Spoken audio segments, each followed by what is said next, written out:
anxiety, isn't it an annoying friend, you know? And anxiety knocks on the door when we feel out of control, when we're feeling fearful of the unknown. And it's something that actually can be controlled. We often feel that it's controlling us. And the anxiety attack percolates, we have a shortness of breath, we start ruminating about the ifs, ands, or buts of life, what's going to happen if this happens, or what's going to happen if this doesn't happen.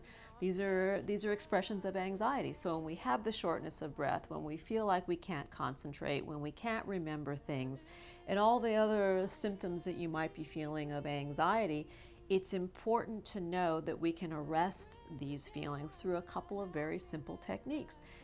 These include breathing. Oftentimes when we're anxious, we forget to breathe. We forget to actually bring air into our bodies, stop what we're doing, and feel the air move through us. And this is a very simple intervention. It doesn't cost a cent. It doesn't require anybody else being there, except that you breathe, that you inhale, take a couple of slow, deep inhales,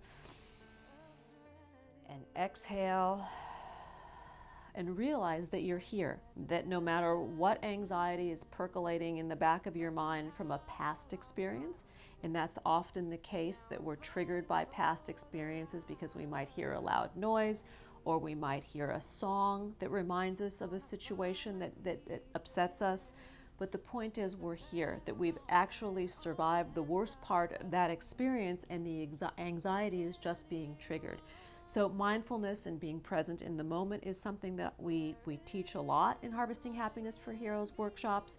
Meditation, which there are 3 different kinds that involved either a mantra base or a guided meditation or breath work. These are also useful tools. And I dare say even a moving meditation, that if you're in an anxious place, it goes back to that folkloric wisdom of going out and taking a walk and paying attention to what's going on externally, such as the birds, the trees, the wind, the waves, people chattering, something that distracts you from what's going on internally, but in turn helps you focus within your body and return to a calmer state. So anxiety is just a way of our bodies and our subconscious letting us know that we are in upset, and there are ways to manage it, and that don't always require medication. We probably should talk a little bit about medication for treating combat trauma and depression and grief and anxiety.